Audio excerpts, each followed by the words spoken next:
الحمد لله نحمده ونستعينه ونؤمن به ونتوكل عليه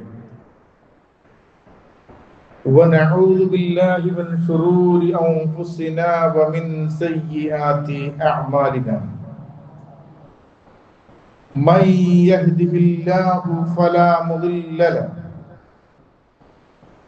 ومن يضلل فلا هادي له وأشهد أن لا إله إلا الله وحده لا شريك له وأشهد أن محمدا عبده ورسوله أرسله بالهدى ودين الحق ليظهره على الدين كله ولو كره المشركون اللهم صل على محمد وعلى آل محمد كما صليت على إبراهيم وعلى آل إبراهيم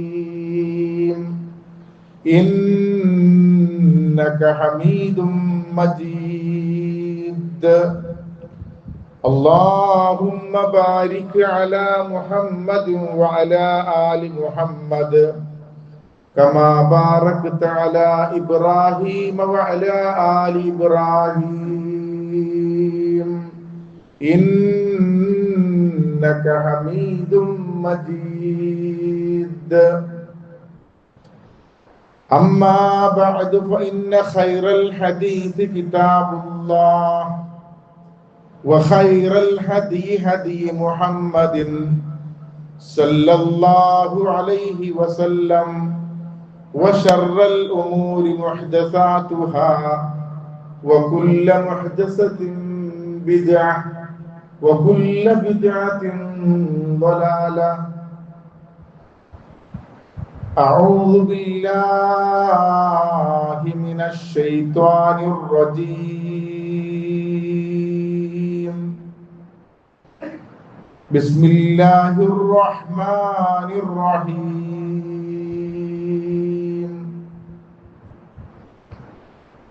يا أيها الذين آمنوا اتقوا الله حق تقاته ولا تموتن إلا وأنتم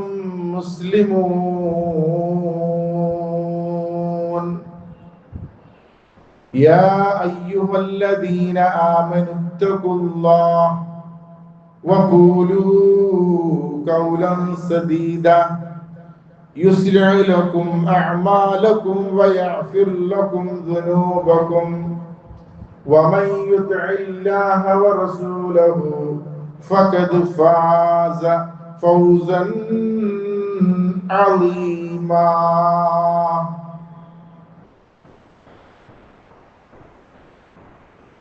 يا أيها الذين آمنوا كونوا قوامين لله شهداء بالقسط ولا يجرمنكم شنآن قوم على ألا تعدلوا اعدلوا هو أقرب للتقوى واتقوا الله إن الله خبير بما تعملون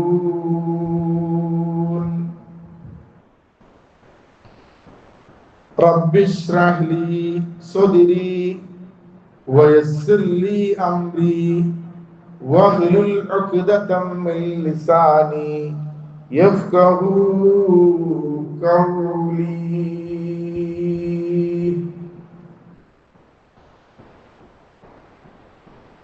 ബഹുമാന്യ സത്യവിശ്വാസികളെ, വിശ്വാസിനികളെ, സർവലോക സൃഷ്ടാവിന്റെ ആജ്ഞാനിർദ്ദേശങ്ങൾ ജീവിതത്തിന്റെ സകല മേഖലകളിലും പാലിക്കണേ എന്ന് ആമുഖമായി ഉണർത്തുകയാണ്, ഉപദേശിക്കുകയാണ്.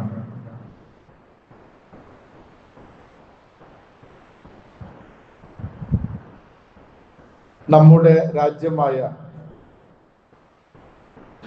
നമ്മുടെ സ്വദേശമായ ഇന്ത്യക്ക് സ്വാതന്ത്ര്യം ലഭിച്ചിട്ട് 78 വർഷം തികയുകയും രാജ്യം മുഴുവൻ 79ാമത് സ്വാതന്ത്ര്യദിന ആഘോഷ പരിപാടിയുള്ള ഒരു സാഹചര്യമാണ് നമ്മുടെ മുമ്പിലുള്ളത്. സ്വാതന്ത്ര്യം എന്ന് പറഞ്ഞാൽ അത് ദൈവികമായിട്ടുള്ള അനുഗ്രഹമാണ്. ഏതൊരു വ്യക്തിയുടെയും ഏറ്റവും വലിയ ആഗ്രഹമാണ് അവന് നിർഭയത്വവും സമാധാനവും സ്വാതന്ത്ര്യവും ലഭിക്കണമെന്നുള്ളത്. ഇത് മൂന്നും, നിർഭയത്വവും സമാധാനവും സ്വാതന്ത്ര്യവും, പരസ്പരം ബന്ധപ്പെട്ട് കിടക്കുകയാണ്. സ്വാതന്ത്ര്യം എന്ന് പറഞ്ഞാൽ ഒരു വ്യക്തിയെ യാതൊരു തടസ്സവുമില്ലാതെ ചിന്തിക്കാനും സംസാരിക്കാനും പ്രവർത്തിക്കാനുമുള്ള അവകാശമാണ്. സ്വാതന്ത്ര്യത്തിന്റെ വിവിധ ഘടകങ്ങൾ നമുക്കറിയാം. വ്യക്തിപരമായിട്ടുള്ള സ്വാതന്ത്ര്യങ്ങളുണ്ട്, രാഷ്ട്രപരമായിട്ടുള്ള സ്വാതന്ത്ര്യങ്ങളുണ്ട്, സാമ്പത്തിക സ്വാതന്ത്ര്യമുണ്ട്, സാമൂഹിക സ്വാതന്ത്ര്യമുണ്ട്. അടിച്ചേൽപ്പിക്കലില്ലാതെ, സത്യനിഷേധങ്ങളില്ലാതെ, നീതി നിഷേധങ്ങളില്ലാതെ ഇഷ്ടപ്പെട്ട ആദർശവും തനിക്ക് ഇഷ്ടപ്പെട്ട മതവും ആചാരവും സംസ്കാരവും വേഷവും സ്വീകരിക്കാനുള്ള അവകാശം. ഇത് ജന്മപരമായിട്ടുള്ള ഓരോരുത്തരുടെയും അവകാശമാണ്. ഓരോരുത്തരും ഇത് അനുഭവിക്കാൻ ബാധ്യസ്ഥനാണ്. സ്വന്തം രാജ്യത്തെ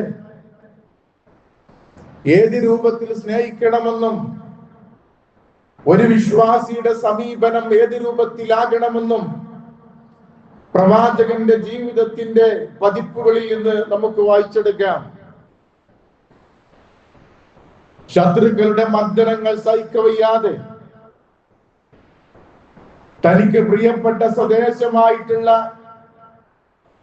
മക്ക വിട്ട് മദീനയിലേക്ക് പോകുമ്പോൾ മക്കയുടെ ഭാഗത്തേക്ക് തിരിഞ്ഞുകൊണ്ട് പ്രവാചകൻ പറഞ്ഞ വാചകം പലപ്പോഴും നമ്മൾ ചർച്ച ചെയ്തതാണ്. മാ അത്യബകി മിൻ ബലദിൻ ഇന്നി ഉഹിബ്ബുക ഇലയ്യ. രാജ്യങ്ങളുടെ കൂട്ടത്തിൽ ഏറ്റവും നല്ല രാജ്യമായ മക്കേ, നീ എനിക്ക് ഏറ്റവും പ്രിയപ്പെട്ടതാണ്. നിന്നെ ഞാൻ ഇഷ്ടപ്പെടുന്നു. എന്റെ സമൂഹം നിന്റെ വിരിമാറിൽ നിന്നും എന്നെ പുറത്താക്കിയില്ലെങ്കിൽ എന്റെ പ്രിയപ്പെട്ട മക്കേ, എന്റെ സ്വദേശമായ മക്കേ, നിന്നെ വിട്ടുകൊണ്ട് മറ്റൊരു രാജ്യത്തേക്ക് പോകാൻ എനിക്ക് കഴിയില്ല എന്ന് പ്രഖ്യാപിച്ച പ്രവാചകന്റെ രാജ്യസ്നേഹം ഏത് കാലഘട്ടത്തിലും പ്രസക്തമാണ്. മക്കയിൽ നിന്ന് മദീനയിലെത്തിയ പ്രവാചകൻ അപ്പോഴും പ്രാർത്ഥിച്ചൊരു വാചകം കാണാം. അല്ലാഹുമ്മ ഹബ്ബിബ് ഇലൈനാ അൽ മദീന കഹുബ്ബിനാ മക്ക ഔ അസദ്ദ.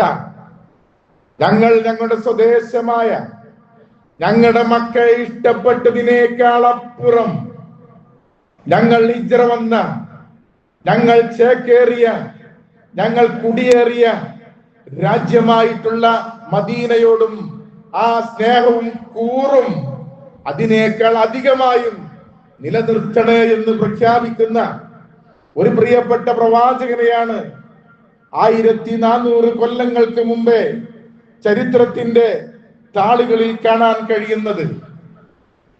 നമ്മളെല്ലാവരും നമ്മുടെ ശരീരത്തിന്, നമ്മുടെ സമ്പത്തിന്, നമ്മുടെ കുടുംബത്തിന്, നമ്മുടെ ബിസിനസിന് വേണ്ടി പ്രാർത്ഥിക്കുന്ന ആളുകളാണ്.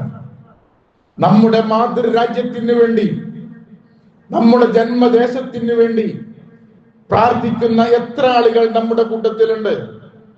ഖലീലുല്ലാഹി ഇബ്രാഹിം നബി അലൈഹി സ്വലാത്തു വസ്സലാം തനിക്കും തന്റെ കുടുംബത്തിനും മക്കൾക്കും അവർക്കെല്ലാം പ്രാർത്ഥിച്ച കൂട്ടത്തിൽ മഹാനായ ഇബ്രാഹിം നബി അലൈഹി സ്വലാത്തു വസ്സലാം പ്രാർത്ഥിച്ചത് ഖാല ഇബ്രാഹിം റബ്ബി ജഅൽ ആദൽ ബലദ ആമിന, പടച്ച തമ്പുരാനെ ഈ രാജ്യത്തെ നിർഭയത്വമുള്ള സമാധാനമുള്ള ഒരു രാജ്യമാക്കി മാറ്റണേ എന്ന് ഇബ്രാഹിം നബി അലൈഹി സ്വലാത്തു വസ്സലാമയുടെ പ്രാർത്ഥന സ്വാതന്ത്ര്യദിനം ആഘോഷിക്കുന്ന ഈ വേളയിൽ ഏറ്റവും പ്രസക്തമാണ്. പൗരത്വം കൊണ്ട് നമ്മളെല്ലാവരും ഇന്ത്യക്കാരാണ്. ആദർശം കൊണ്ട് നമ്മളെല്ലാവരും മുസ്ലിങ്ങളാണ്. നമ്മുടെ രാജ്യമായ, നമ്മുടെ സ്വദേശമായ ഇന്ത്യയുടെ ഒരു വിഷയം വരുമ്പോൾ വിശ്വാസികളായ നമ്മളെല്ലാവരും ഇന്ത്യയോടൊപ്പം നിൽക്കണം. നമ്മുടെ ആദർശത്തിന്റെ, നമ്മുടെ ദീനിന്റെ ഒരു വിഷയം വരുമ്പോൾ നമ്മളെല്ലാവരും ദീനിന്റെ കൂടെ നിൽക്കണം. ഇതാണ് നമ്മുടെ പോളിസി, ഇതായിരിക്കണം നമ്മുടെ സമീപനം. സഹോദരങ്ങളെ, 1947 ആഗസ്റ്റ് 15 കിട്ടിയ സ്വാതന്ത്ര്യം അന്ന് അർദ്ധരാത്രി വരെ കാത്തു നിന്നു. അന്ന് മൗണ്ട് ബാറ്റൻ പ്രഭു പ്രഖ്യാപിച്ച ആ ഒരു സംഗതിയുണ്ട്. ബ്രിട്ടീഷുകാരുടെ കരാളാസ്ത്രത്തിൽ നിന്ന് മോചനം ലഭിക്കുന്ന ഇന്ത്യക്ക് അന്ധവിശ്വാസത്തിന്റെ തടവറയിൽ നിന്ന്, അനാചാരത്തിന്റെ തടവറയിൽ നിന്ന് രക്ഷപ്പെടാൻ കഴിയില്ല എന്നതിന്റെ ഏറ്റവും വലിയ ഉദാഹരണമാണ് അർദ്ധരാത്രി വരെ ഇന്ത്യയുടെ സ്വാതന്ത്ര്യത്തിന് വേണ്ടി കാത്തിരുന്നു എന്നത്. സഹോദരങ്ങളെ, നമുക്ക് കിട്ടിയ സ്വാതന്ത്ര്യം, അതിന്റെ വിലയും അതിന്റെ മൂല്യവും എന്താണെന്ന് ഉൾക്കൊള്ളണം. നമ്മള് ലോകത്തിന്റെ വിവിധ ഭാഗങ്ങളിൽ വിശ്വാസികൾ പ്രത്യേകിച്ചും താഴ്ന്ന ജാതിക്കാർ പ്രത്യേകിച്ചും അനുഭവിച്ചു കൊണ്ടിരിക്കുന്ന യാതനകളും വേദനകളും മർദ്ദനങ്ങളും പീഡനങ്ങളും അനുദിനം നമ്മൾ വായിച്ചു കൊണ്ടിരിക്കുകയാണ്. ഫലസ്തീനായാലും റോഹിംഗ്യ അതൊരു ഉദാഹരണം മാത്രമേ ഉള്ളൂ. പൂവണിയാത്ത ഒരു സ്വപ്നമായി സ്വാതന്ത്ര്യമായി മാറുന്ന ധാരാളം രാജ്യങ്ങൾ ഉണ്ടായിരിക്കെ നമ്മുടെ ഇന്ത്യ അനുഭവിക്കുന്ന സ്വാതന്ത്ര്യത്തിന്റെ വിലയും നിലയും മഹിമയും മൂല്യവും നമ്മൾ ഉൾക്കൊള്ളണമെന്നാണ് എനിക്ക് സൂചിപ്പിക്കാനുള്ളത്. ബോംബ് സ്ഫോടനത്തിന്റെയും മിസൈൽ വർഷത്തിന്റെയും കാതടിക്കുന്ന ശബ്ദമുഖരിതമായിട്ടുള്ള കൗമാര ബാല്യങ്ങളുള്ള ലോകത്തിന്റെ വിവിധ ദേശങ്ങളുണ്ട്. ജനിച്ചു വീഴുന്നത് തന്നെ മിസൈലിന്റെയും ബോംബിന്റെയും യുദ്ധക്കോപ്പുകളുടെയും ഇടയിലേക്ക് ജനിച്ചു വീണ് സ്വാതന്ത്ര്യം എന്താണ്, നിർഭയത്വം എന്താണെന്ന് അറിയാത്ത സമൂഹം നമുക്ക് ചുറ്റുമുണ്ട് എന്നുള്ള വസ്തുത ഈ സ്വാതന്ത്ര്യം ആഘോഷിക്കുന്ന വേളയെങ്കിലും സഹോദരങ്ങളെ നമ്മൾ മനസ്സിലാക്കണം. മൂസാ നബി അലൈഹി സ്വലാത്തു വസ്സലാമയുടെ കാലഘട്ടത്തിൽ, മൂസാ നബി ജനിക്കുന്ന കാലഘട്ടത്തിൽ ഫറോവ നടത്തിയിരുന്ന കിരാതമായിട്ടുള്ള മനുഷ്യത്വരഹിതമായിട്ടുള്ള മർദ്ദനങ്ങൾ ഖുർആൻ എടുത്തുദ്ധരിക്കുന്നു. യസൂമൂനകും സൂഅൽ അദാബ്, ഏറ്റവും നീചമായിട്ടുള്ള ശിക്ഷ ആ ജനസഞ്ചയത്തെ അനുഭവിപ്പിക്കുകയും യുദബ്ബിഹൂന അബ്നാഹുക്കും, ജനിച്ചു വീഴുന്ന ആൺകുട്ടികളെ കശാപ്പ് ചെയ്യുകയും വയസ്തയൂന നിസാഅക്കും, പെൺകുട്ടികളെ മാത്രം ജീവിക്കുവാൻ അനുവദിക്കുകയും ചെയ്ത ഫറോവയുടെ സ്വാതന്ത്ര്യമില്ലാത്ത, നിർഭയത്വമില്ലാത്ത ഒരു രാജ്യത്തിന്റെ ചരിത്രം അറിയുന്ന ആളുകളാണ് നമ്മൾ. താൻ ഉൾക്കൊള്ളുന്ന, താൻ ആഗ്രഹിക്കുന്ന ആദർശം സ്വീകരിച്ചതിന്റെ പേരിൽ കിരാതമായ മർദ്ദനങ്ങൾ ഖുർആൻ പറയുന്നുണ്ട്. ലൗ കത്തിയന്ന ഐദിയകും വഅർജുലകും മിൻ ഖിലാഫിൻ, വിശ്വാസികളായതിന്റെ പേരിൽ നിങ്ങളുടെ കൈകളും കാലുകളും വിഭിന്നമായ രൂപത്തിൽ ഞാൻ മുറിച്ചു മാറ്റുന്ന, കയ്യും കാലും മുറിച്ചെന്ന് പറഞ്ഞത്. വലൗസല്ലിബന്നകും അജ്മഈൻ, വിശ്വാസികളായ സകല ആളുകളെയും ജനമധ്യേ മറ്റുള്ള ആളുകൾക്ക് കാണുന്ന രൂപത്തിൽ ഈത്തപ്പനത്തടികളിൽ അവരെ ഞാൻ ക്രൂശിക്കുമെന്ന് പ്രഖ്യാപിച്ച ഫറോവയുടെ സ്വഭാവം. സഹോദരങ്ങളെ, വിശുദ്ധ ഖുർആൻ വിശ്വാസികളെ ഓർമ്മപ്പെടുത്തുകയാണ്. ഹിന്ദുക്കളും മുസ്ലിങ്ങളും ക്രിസ്ത്യാനികളും സിഖുകാരും തോളോട് തോളും ചേർന്ന് നേടിയതാണ് സ്വാതന്ത്ര്യം. ഖിലാഫത്ത് പ്രസ്ഥാനവും നിസ്സഹകരണ പ്രസ്ഥാനവും സിവിൽ നിയമലംഘനവും ക്വിറ്റ് ഇന്ത്യയും മാപ്പിള ലഹളയും എല്ലാം നമുക്കറിയുന്ന വിഷയമാണ്. ഞാൻ പ്രത്യേകം എടുത്തുദ്ധരിക്കുന്നില്ല. മുസ്ലിങ്ങൾ ദേശസ്നേഹികളാണ്. അവർ തീവ്രവാദികളോ ഭീകരവാദികളോ ആയിരുന്നില്ല. ഇന്ത്യയുടെ സ്വാതന്ത്ര്യത്തിന് വേണ്ടി ഏറ്റവും ഒന്നാമതായി സമരമുന്നണിയിൽ അന്ന് ഷൗക്കത്ത് അലിമാരും മുഹമ്മദ് അലിമാരും മൗലാന അബ്ദുൽ കലാം ആസാദുമാരുടെ പേരും നമുക്ക് കാണാം. ചരിത്രം വികലമാക്കിക്കൊണ്ട് മുസ്ലിങ്ങൾ തീവ്രവാദികളാണെങ്കിലും ആണെന്നും രാജ്യം കീഴടക്കിയ ആളുകളാണെന്ന് ചിത്രീകരിക്കുന്ന ദയനീയമായ അവസ്ഥ ചരിത്ര മേഖലയിൽ നടക്കുമ്പോൾ നമ്മൾ മനസ്സിലാക്കണം, നമ്മുടെ മലബാറിന്റെ, നമ്മുടെ രാജ്യത്തിന്റെ ഏറ്റവും ദേശാഭിമാനിയായിട്ടുള്ള വാരിയം കുന്നത്ത് കുഞ്ഞഹമ്മദ് ഹാജിയെ ബ്രിട്ടീഷുകാര് തടവിലാക്കുകയും അദ്ദേഹത്തെ വെടിവെച്ച് കൊലപ്പെടുത്തുവാൻ പ്രഖ്യാപിക്കുകയും ചെയ്ത വേളയിൽ അദ്ദേഹത്തോട് അവസാനമായി ചോദിച്ചു, തൂക്കിക്കൊല്ലാൻ പോകുന്ന ആളോട് അവസാനമായി അദ്ദേഹത്തിന്റെ ആഗ്രഹങ്ങൾ ചോദിക്കാറുണ്ട്. വാരിയൻ കുന്നത്ത് അഹമ്മദ് ഹാജിയോട് ചോദിച്ചു, നിങ്ങൾക്ക് അവസാനമായി എന്തെങ്കിലും അന്ത്യാഭിലാഷം ഉണ്ടെങ്കിൽ പറയാം. അദ്ദേഹം പറഞ്ഞത്, മുസ്ലിങ്ങള് ഇന്ന് ദേശസ്നേഹമില്ലാത്ത ആളുകളാണെന്നും തീവ്രവാദികളാണെന്നും മുദ്ര കുത്തുന്ന മുഴുവൻ ആളുകളും മനസ്സിലാക്കണം. എല്ലാവരെയും വെടിവെക്കാറുള്ളത് കണ്ണുകൾ മൂടിക്കെട്ടി പിറകിൽ നിന്നാണെങ്കിൽ എന്നെ നിങ്ങൾ വെടിവെക്കേണ്ടത് മലപ്പുറം കോട്ടക്കുന്നിന്റെ വിരിമാറിൽ വെച്ചുകൊണ്ട് അദ്ദേഹം പ്രഖ്യാപിച്ചു.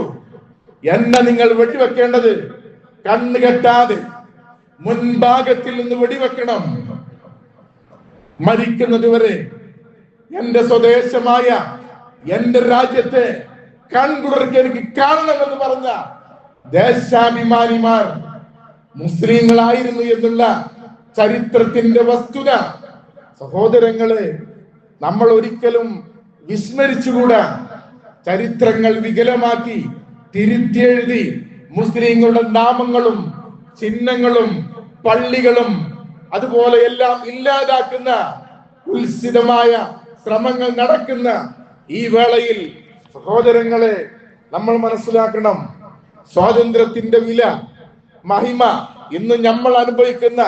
എത്ര സ്വസ്ഥമായി നമ്മൾ പള്ളിയിൽ ജുമാക്ക് വന്ന് ജുമ കേട്ടുകൊണ്ട് ശാന്തമായി സമാധാനമായി സ്വസ്ഥമായി പോകുമ്പോൾ ഇതൊന്നുമില്ലാത്ത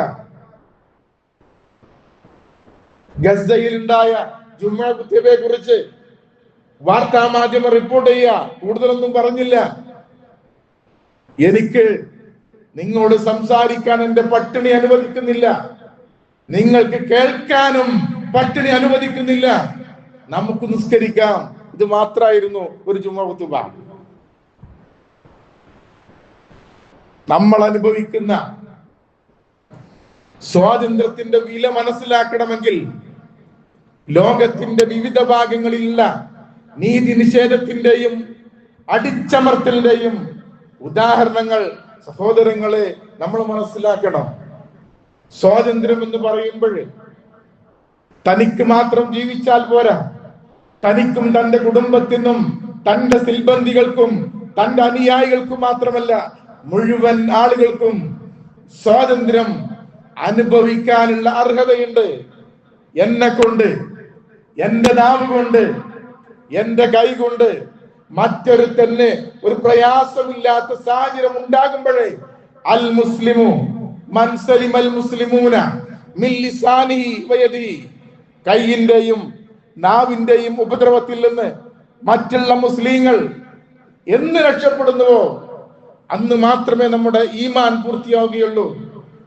അള്ളാനെ മാത്രം ആരാധിക്കണമെന്നും ഏകനായ അജയ്യനായ അതുല്യനായ ഊണില്ലാത്ത ഉറക്കമില്ലാത്ത മയക്കമില്ലാത്ത ഒടുക്കമില്ലാത്ത പടച്ച തമ്പുരാനെ ആരാധിക്കണമെന്ന് പഠിപ്പിച്ച, അതിനുവേണ്ടി 1.25 ലക്ഷത്തോളം പ്രവാചകന്മാരെ പറഞ്ഞയച്ചു. പക്ഷേ അന്യമതത്തിൽപ്പെട്ട മുസ്ലിങ്ങളല്ലാത്ത ആളുകൾ ആരാധിച്ചു കൊണ്ടിരിക്കുന്ന ബിംബമായാലും ജാറയമായാലും അതുപോലെ തന്നെ മറ്റുള്ള ആരാധ്യ വസ്തുക്കളായിരുന്നാലും നിങ്ങൾ പരിഹസിക്കാൻ പാടില്ല, ചീത്ത വിളിക്കാൻ പാടില്ല. ഖുർആനിന്റെ ആയത്ത് സൂറത്തു അൻആമിലെ 108-ാമത്തെ വചനത്തിൽ നമുക്ക് വായിക്കാൻ കഴിയും. വലാ തസ്ബുല്ലദീന യദ്ഊന മിൻ ദൂനില്ലാഹ്, പടച്ച തമ്പുരാനല്ലാതെ ആരാധിച്ചു കൊണ്ടിരിക്കുന്ന ആരാധ്യ വസ്തുക്കളെ ചീത്ത വിളിക്കരുതെന്ന. കല്ല്, കരട്, കാഞ്ഞിരക്കുറ്റി മുതൽ മുള്ളുമുരട്, മൂർഖൻ പാമ്പ് വരെ ഇന്ന് ആരാധ്യ വസ്തുക്കളാ. ചീത്ത അറിയരുതെന്ന. അമ്പലങ്ങളായാലും ക്ഷേത്രമായാലും പള്ളിയായിരുന്നാലും മഠമായിരുന്നാലും നമ്മൾ ശ്രദ്ധിക്കണം. ഇന്ത്യയെ പോലെയുള്ള എല്ലാ മതവിഭാഗങ്ങളും ജീവിക്കുന്ന ബഹുമത സമൂഹത്തിൽ നമ്മൾ മനസ്സിലാക്കണം, ചീത്ത വിളിക്കരുത്, ഇകഴ്ത്തരുത്, പരിഹസിക്കരുത്. നിങ്ങളെങ്ങാനും അല്ലാഹുവല്ലാതെ ആരാധിച്ചു കൊണ്ടിരിക്കുന്ന ബിംബമായാലും പ്രതിമകളായാലും പ്രതിഷ്ഠകളായാലും ആൾത്താരകളായാലും നിങ്ങൾ അവയെ ചീത്ത വിളിച്ചാൽ പകരത്തിന് പകരമായി ശത്രുത എന്നോണം പടച്ചു തമ്പുരാൻ അവ ചീത്ത വിളിക്കുന്ന ഖുർആൻ പറഞ്ഞത്. അറിയില്ലാതെ പലതും പറയും. അതിന് നിങ്ങൾ ഇടണ്ടാക്കണ്ട. അവനാണ് കിട്ടിയ സ്വാതന്ത്ര്യം മുഷ്ടിചിരുത്തി ഒരു രാഷ്ട്രത്തിന്റെ രാഷ്ട്രീയ ഒരു ഘോഷയാത്ര നടത്തുമ്പോൾ അവനവന്റെ ആദർശം മറ്റുള്ള മുമ്പിൽ പറയാം. മറ്റുള്ളവർ എന്തിനാണ് ഇകഴ്ത്തുന്നത്? മറ്റുള്ള ആളുകളെ ആക്ഷേപിക്കുന്ന എന്തിനാ? പേരെടുത്തുകൊണ്ട് വ്യക്തിഹത്യ നടത്തുന്ന എന്തിനാ? നമ്മൾ ആലോചിക്കേണ്ട വിഷയ. താൻ തന്റെ സുഖത്തിന് ആചരിക്കുന്നവ അവർന്നുകൂടി നന്മയിൽ വരണമെന്ന് പഠിപ്പിച്ച ഗുരുവര്യന്മാര് ഉള്ളി തിന്നിട്ട് പള്ളിയിൽ വരാൻ പാടില്ല എന്നാ. വെളുത്തുള്ളി തിന്നാണ്ട് എന്താ കാരണം? ഉള്ളിയുടെ ആ മണം, ഉള്ളിയുടെ സ്മെല്ലില്ലേ, ചില ആളുകൾക്ക് പറ്റൂല. ചില സ്പ്രേ അടിച്ചു കഴിഞ്ഞ് വന്നു കഴിഞ്ഞാലുണ്ടല്ലോ അവിടെ ഇരിക്കുന്ന ആളുകൾക്ക് ഭയങ്കര തലവേദനയ്ക്കാണ്. ശ്രദ്ധിക്കണം. നമ്മള് വീട്ടിൽ നിന്ന് നമ്മൾ ഉപയോഗിക്കുന്ന മാതിരി നമ്മുടെ സ്വാതന്ത്ര്യം നമ്മൾ ഉപയോഗിക്കുമ്പോഴേ അവരിന് കൂടി നന്മ വരണം. നമ്മൾ ആലോചിക്കേണ്ട വിഷയ. ഉള്ളി തിന്നവൻ, വെളുത്തുള്ളി തിന്നവൻ പള്ളിയിൽ നിന്ന് മാറി നിൽക്കട്ടെ എന്ന് പ്രവാചകൻ പറഞ്ഞിട്ടുണ്ടെങ്കിൽ സ്വാതന്ത്ര്യ വിനിയോഗത്തിൽ ഓരോ പൗരന്മാരും ശ്രദ്ധിക്കേണ്ട വസ്തുതയാണത് ചൂണ്ടിക്കാണിക്കുന്നത്. അവനാന്റെ വിഭാഗം, അവനാന്റെ പാർട്ടി, അവനാന്റെ ഗ്രൂപ്പ്, ആ പറഞ്ഞത് മാത്രമല്ല എടുക്കേണ്ടത്. നമ്മള് ഇന്ത്യയെ പോലെയുള്ള ബഹുമത രാഷ്ട്രത്തില് നന്മയ്ക്ക് വേണ്ടി, രാജ്യത്തിന്റെ സുരക്ഷയ്ക്ക് വേണ്ടി ഒരു സംഗതി ഒരാൾ പറയുമ്പോൾ പറഞ്ഞ ആളെ നോക്കണ്ട, നിങ്ങള് ഗ്രൂപ്പ് നോക്കണ്ട, സംഘടന നോക്കണ്ട. നന്മയുടെയും ഭക്തിയുടെയും കാര്യത്തില് പരസ്പരം സഹായിക്കണങ്ങള്. വലാത്ത ആവനു, ഒരിക്കലും സഹായിച്ചു പോകരുത്. അലൽ ഇസ്മി വൽ ഉദ്വാൻ, തിന്മയുടെയും അതുപോലെ തന്നെ അതിക്രമത്തിന്റെയും വിഷയത്തില് പ്രിയപ്പെട്ട കുടുംബമായാലും പ്രിയപ്പെട്ട നേതാവായാലും പ്രിയപ്പെട്ട പ്രസ്ഥാനമായിരുന്നാലും വലാത്ത ആവനു, നിങ്ങൾ സഹകരിക്കാൻ പാടില്ല. ഇതായിരിക്കണം നമ്മുടെ നിലപാട്. ഇതായിരിക്കണം. ഒരു വിശ്വാസിയുടെ നിലപാട്. അള്ളാന്റെ ദീനിന് വേണ്ടി നിലകൊള്ളണം. ഞാൻ എന്റെ ഖുതുബയുടെ തുടക്കത്തിൽ നിങ്ങളെ കേൾപ്പിച്ച ആയത്ത് സൂറത്തു മാഇദയിലെ 8-ാമത്തെ ആയത്താ. യാ അയ്യുഹല്ലദീന ആമനു കൂനു ഖവ്വാമീന ലില്ലാഹ്. പടച്ചോന് വേണ്ടി നിലകൊള്ളണം. വിശ്വാസികളെ, നിങ്ങൾ പടച്ച തമ്പുരാന് വേണ്ടി നിലകൊള്ളണം. ശുഹദാ ബിൽ ഖിസ്ത്. നീതിക്ക് സാക്ഷികളാകണം. നീതിക്ക് സാക്ഷികളാകണം. വലാ യജ്രിമന്നകും ശനആനു ഖൗമിൻ അലാ അല്ലാ തഅദിലു. ഒരു ജനവിഭാഗത്തോടുള്ള അമർഷം, അവരോട് അന്യായം ചെയ്യാൻ നിങ്ങളെ പ്രേരിപ്പിക്കാതിരിക്കട്ടെ. ഒരാളോട് വെറുപ്പുണ്ട്, എതിർപ്പുണ്ട്, പക്ഷെ ഒരു തീരുമാനം പറയുമ്പോൾ അന്യായം ചെയ്യാൻ പാടില്ല. ആളെ നോക്കിയിട്ടല്ല വിധി പറയേണ്ടത്. ഗ്രൂപ്പ് നോക്കിയിട്ടും രാഷ്ട്രീയം നോക്കിയിട്ടുമല്ല വിധി തീർപ്പിലാക്കേണ്ടത്.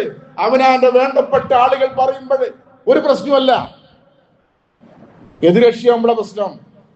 എന്റെ മകൾ ഫാത്തിമ കെട്ടാലും എങ്ങനെ ആകെ ഒരു മകളുള്ളത്, കരളിന്റെ കഷ്ണ കബുതി, കരളിന്റെ കഷ്ടമായ ഫാത്തിമ കെട്ടാലും ഓളെ കയ്യ മുറിക്കുന്ന. ഇതാണ് നീതി. ഇതാണ് നീതിയുടെ പ്രഖ്യാപനം.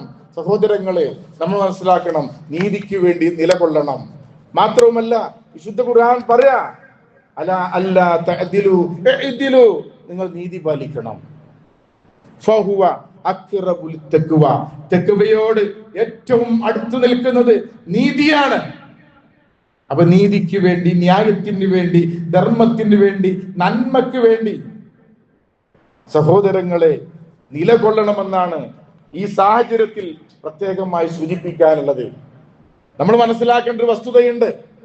നമ്മളൊക്കെ ഇന്ത്യയിൽ പിറന്നു വീണ പൗരന്മാരാണ്. പൗരത്വ ബില്ല് കൊണ്ടുവന്ന് ഇന്ത്യയുടെ വിരിമാറിൽ നിന്ന് നമ്മളെ പുറത്താക്കാനുള്ള ഗൂഢമായ തന്ത്രങ്ങൾ മെനയുമ്പോൾ എന്തു പറഞ്ഞാലും, എന്ത് ചെയ്താലും, എന്ത് വിധി ഉണ്ടെങ്കിലും ഇസ്ലാമിനെതിരാണ്. ഇസ്ലാമിനെ തകർക്കാൻ മുസ്ലിങ്ങളുടെ വിഷയം വരും. നിങ്ങൾ ആലോചിച്ച് നോക്കി, ഇന്ത്യയുടെ ഓരോ പൗരനും ഇന്ത്യൻ ഭരണഘടന നൽകുന്ന അവകാശങ്ങളുണ്ട്, മൗലികാവകാശങ്ങളുണ്ട്, ഫണ്ടമെന്റൽ റൈറ്റ് ഉണ്ട്. മൗലികാവകാശങ്ങൾ എന്താണ് എന്ന് ഓരോരുത്തരും മനസ്സിലാക്കണം. അതിൽ ഒന്നെന്താ പറയുന്നത്? സമത്വത്തിനുള്ള അവകാശം. ഇന്ത്യ എന്റെ രാജ്യമാണ്. എല്ലാ ഇന്ത്യക്കാരും സഹോദരന്മാരാണ്. നമ്മളൊക്കെ പ്രതിജ്ഞ ചൊല്ലുന്ന ആൾക്കാരല്ലേ? ഒന്നും ചൊല്ലിണ്ടോ? എല്ലാരും ഈക്വൽ. വിശുദ്ധ ഖുർആൻ പറയില്ലേ, യാ അയ്യുഹന്നാസ് ഇന്നാ ഖലഖനാകും മിൻ ദക്കരിൻ വ ഉൻസ. ഒരാളിൽ നിന്നും ഒരു പെണ്ണിൽ നിന്നുമാണ് സകല മനുഷ്യരെ സൃഷ്ടിച്ചതെന്ന ഈക്വാലിറ്റി. ജെൻഡർ ഈക്വാലിറ്റിക്ക് വേണ്ടി ശബ്ദം ഉയർത്തുന്ന ആൾക്കാരുണ്ട്. കുല്ലുക്കും മിൻ ആദം വ ആദമു മിൻ തുറാബ്. മാനവരെല്ലാവരും ഒരു പിതാവിൽ നിന്നും ഒരു മാതാവിൽ നിന്നുമാണ്. സമത്വത്തിനുള്ള അവകാശമാണ് മൗലിക അവകാശത്തിൽ ഒന്നുള്ളത്. ജാതി, മത, വർണ്ണ, വർഗങ്ങൾക്ക് അതീതമായി നിലകൊള്ളണം. വിവേചനം കാണിക്കാൻ പാടില്ല, വ്യത്യാസം കാണിക്കാൻ പാടില്ല. ഇതാണ് ഒന്നാമത്തെ മൗലിക അവകാശം. എല്ലാം ചർച്ച ചെയ്യാൻ സമയം അനുവദിക്കുന്നില്ല. രണ്ടാമതുള്ള അവകാശം എന്താണ്? സ്വാതന്ത്ര്യത്തിനുള്ള അവകാശം. എല്ലാവർക്കും സ്വാതന്ത്ര്യം വേണം. നമുക്ക് മാത്രം പോരാ, ഒരാൾക്ക് മാത്രം പോരാ, എല്ലാവർക്കും വേണമെന്ന അഭിപ്രായ സ്വാതന്ത്ര്യമുണ്ട്. സമാധാനമായി ഒത്തുകൂടാനുള്ള സ്വാതന്ത്ര്യമുണ്ട്. സ്കൂളുകളിൽ ഡാൻസ് അത് നടപ്പിലാക്കണമെന്ന് പറഞ്ഞപ്പോൾ അത് പറ്റില്ല എന്ന അഭിപ്രായ സ്വാതന്ത്ര്യം പറഞ്ഞതിന്റെ പേരിൽ അറസ്റ്റ് ചെയ്യുന്ന അവസ്ഥ ഞങ്ങൾ ആലോചിച്ച് നോക്കി. ഒരാൾക്ക് അഭിപ്രായം പറഞ്ഞൂടെ? ഇന്ത്യൻ മൗലിക അവകാശ അഭിപ്രായ സ്വാതന്ത്ര്യം. നമ്മൾ ഓരോരുത്തരും മനസ്സിലാക്കണം, ഇത് തിരുത്താനാണ് ഇപ്പൊ പലരും ശ്രമിച്ചുകൊണ്ടിരിക്കുന്നത്. ഡോക്ടർ അംബേദ്കർ അന്നുണ്ടാക്കിയിട്ടുള്ള ആ നിയമങ്ങള്, മൗലിക അവകാശങ്ങള് മാറ്റം വരുത്താനുള്ള ശ്രമമാണ്. അതുപോലെ കുറെ കാര്യങ്ങളുണ്ട്. നാലാമതായിട്ടുള്ള മൗലിക അവകാശം മത സ്വാതന്ത്ര്യത്തിലുള്ള അവകാശം എന്നാണ്. ഇഷ്ടമുള്ള മതം തെരഞ്ഞെടുക്കാൻ, പ്രചരിപ്പിക്കാൻ, ആചരിക്കാൻ മതപരമായിട്ടുള്ള കാര്യങ്ങൾ ചെയ്യാൻ ഇതൊക്കെ സ്വാതന്ത്ര്യമുണ്ട്. എന്നിട്ട് ഇസ്ലാമിന്റെ നിയമം തൊലാക്കായാലും മുത്തലാക്കായാലും ഇജാബായാലും നിക്കായാലും അനന്തര സ്വത്തായിരുന്നാലും അതുപോലെ വസ്ത്രമായാലും ഭക്ഷണമായാലും ശരീഅത്തിന്റെ നിയമമായിരുന്നാലും ഇതൊക്കെ നമ്മൾ ഇഷ്ടപ്പെട്ട മതത്തിന്റെ ചിഹ്നങ്ങൾ കാത്തു സൂക്ഷിക്കാൻ നമ്മുടെ ഭരണഘടന അനുവദിക്കുന്ന ഒരു രാജ്യത്താണ് നമ്മൾ നിലകൊള്ളുന്നത് എന്ന് ഓരോ പൗരന്മാരും ഓരോ വിശ്വാസികളും മനസ്സിലാക്കണമെന്നാണ് എനിക്ക് സൂചിപ്പിക്കാനുള്ളത്. നിയമം കയ്യിലെടുക്കരുത്. അതിന് നീതിന്യായ പീഠങ്ങളുണ്ട്. അത് നടപ്പിലാക്കോ ഇല്ല എന്നുള്ളത് മറ്റൊരു വിഷയം. കട്ടവന്റെ കൈ മുറിക്കണം, കൊന്നവനെ കൊല്ലണം. ആര് കൊല്ലണം? ആരാ കൊല്ലണ്ടേ? വ്യക്തികൾക്ക് നിയമം കയ്യിലെടുത്തുകൊണ്ട് എല്ലാവരും പരസ്പരം അങ്ങോട്ടും ഇങ്ങോട്ടും വ്യക്തികളും സംഘടനകളും കൂട്ടായ്മകളും വിധി നടപ്പിലാക്കാൻ ഒരുങ്ങിയാൽ ഈ നാട്ടിൽ അരക്ഷിതാവസ്ഥ ഉണ്ടാവൂലേ? മാറാട് ഓർമ്മല്ലേ? ഒരാളെ കൊന്നു, അങ്ങോട്ട് കൊന്നു, ഇങ്ങോട്ട് കൊന്നു. നിൽക്കോ? വലക്കും ഫിൽ ഖിസാസി ഹയാത്തുൻ ലിഉലിൽ അൽബാബ്. ബുദ്ധിയുള്ള ആളുകളെ, പ്രതികാരത്തിലും പ്രതിക്രിയയിലും നിങ്ങൾക്ക് ജീവിതമുണ്ട്. അത് നടപ്പിലാക്കേണ്ടത് ഭരണകൂടാണ്. അത് നടപ്പിലാക്കേണ്ടത് കോടതിയാണ്. നടപ്പിലാക്കുന്നുണ്ടോ ഇല്ലേ എന്നുള്ളത് മറ്റൊരു വിഷയം. അവിടൊക്കെ വേണ്ടപ്പെട്ട ആൾക്കാരൊക്കെ സ്ഥാനത്തിരുത്തി വിധികളും തീരുമാനങ്ങളും തങ്ങൾക്ക് അനുകൂലമാക്കാനുള്ള ഗൂഢമായ തന്ത്രങ്ങൾ ഉണ്ട് എന്ന് തിരിച്ചറിയുന്ന ആളുകളാണ് വിശ്വാസികളെന്ന് മനസ്സിലാക്കുന്നത് നന്നായിരിക്കും. അതുകൊണ്ട് ഇന്ത്യയുടെ സ്വാതന്ത്ര്യവും ഐക്യവും അഖണ്ഡതയും സമത്വ ഭാവനയും നിലനിർത്താൻ വിശ്വാസികളായി നമ്മൾ ഓരോരുത്തരും ബാധ്യസ്ഥരാണ്. നാളെ ഈ ദുനിയാവിലും നാളെ പരലോകത്തും ശാന്തിയും സമാധാനവും സ്വസ്ഥതയും ലഭിക്കുന്ന യഥാർത്ഥ വിശ്വാസികളിൽ അല്ലാഹു നമ്മെല്ലാവരെയും ഉൾപ്പെടുത്തി അനുഗ്രഹിക്കുമാറാകട്ടെ.